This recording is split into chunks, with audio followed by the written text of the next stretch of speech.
Indian ജനാധിപത്യത്തെ സംരക്ഷിക്കണമെന്ന സന്ദേശം പകർന്ന് തമിഴ്നാട് മുഖ്യമന്ത്രി വിജയുടെ ജനനായകൻ റിലീസ് ചെയ്തു. തുടക്കം മുതൽ ഒടുക്കം വരെ ത്രില്ലടിപ്പിക്കുന്ന ആക്ഷനുകളും പാട്ടും നൃത്തച്ചുവടുകളുമായി വിജയ് പ്രേക്ഷകരെ കയ്യിലെടുക്കുമ്പോൾ പക്ഷേ ഫാൻസ് തിയേറ്റർ വിട്ടത് കണ്ണീരോടെയാണ്.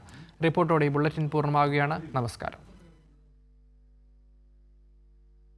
മാസ് എൻട്രി എന്ന് വിശേഷിപ്പിക്കുന്ന രംഗങ്ങൾ അക്ഷരാർത്ഥത്തിൽ വിജയാരാധകരെ ഇളക്കിമറിച്ചു. 3 മണിക്കൂർ 8 മിനിറ്റ് ദൈർഘ്യമുള്ള ജനനായകൻ റീമേക്ക് ആണെങ്കിലും വിജയ് സിഗ്നേച്ചർ സിനിമയായി അടിമുടി മാറി. അനീതിക്കെതിരെ നടക്കുന്ന പോരാട്ടവും അതിനൊത്ത ആക്ഷനുകളും ഹിറ്റായ പാട്ടും നൃത്തവും വിജയ് താനിപ്പോഴും ദളപതിയാണെന്ന് ആവർത്തിച്ച് തെളിയിച്ചു. സങ്കടം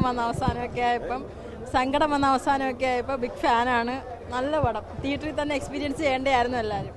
സൂപ്പർ, അടിപൊളി അടിപൊളി അടിപൊളി. അഭിപ്രായം പറയാം. അടിപൊളി എന്ന് പറഞ്ഞു. ഓക്കേ, സ്റ്റോറി പറ്റിയ കാര്യങ്ങൾ പറയാം. അഭിപ്രായം പറഞ്ഞാൽ ഞാൻ വിജയ് ഫാനാണ്, അപ്പോൾ ഞാൻ ഇത് കാണാൻ വേണ്ടിയിട്ട് വന്നതാണ്. നല്ല മൂവിയായിരുന്നു. സൂപ്പർ, നല്ല പടം, സൂപ്പർ പടം. എല്ലാവരും വന്ന് കാണുക. അടിപൊളി പടം, നല്ലതാണ്. മാക്സിമം എല്ലാവരും വന്ന് കാണാൻ നോക്കുക. ഫസ്റ്റ് ഹാഫിൻ്റെ അത്രത്തോളം സെക്കൻഡ് ഹാഫ് വരില്ല. പിന്നെ കുറച്ച് ഒരു എന്താ പറയുക, അനിമേഷൻ പോലെ സംഭവങ്ങളൊക്കെ ചെയ്തിട്ടുണ്ട്. നല്ല പടം, നല്ല പടം. നല്ല പടം എന്ന് പറഞ്ഞാൽ വിജയ് ഫാൻസ് ആയതുകൊണ്ട് പറയുന്നതാണോ അതോ? ഞാൻ വിജയ് ഫാൻ അല്ലാതെ എനിക്ക് ഇഷ്ടപ്പെട്ട പടം. മിമിക്രി കലാകാരനായ സുധി കണ്ണീരോടെ വിജയെ അനുകരിച്ചു. 5000 கோடி எப்படி 5000 கோடி கடம்பான ஒரு பியர் ஃபேக்டரி ஓனர் என்னால் அந்த கடமை கட்ட முடியலன்னு கை தூக்குறாங்க. அவன் தரக்குறை பண்ணிக்கலாம் அந்த லோன்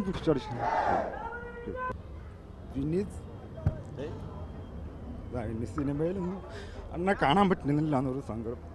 അതിന്റെ സങ്കടം ആ ഒരു ഇമോഷനിൽ നിൽക്കുകയാണല്ലേ?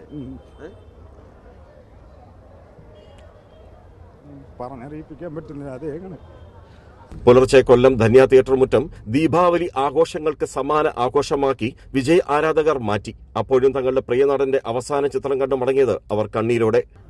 ഇതില് ഇപ്പൊ വിജയ് ഫാൻസ് എന്നുള്ളതിലുപരി അവരെ സംബന്ധിച്ച് വിജയ് എന്ന് പറയുന്നത് അവരുടെ മനസ്സിലെ ഒരു വലിയ വികാരം കൂടിയാണ്.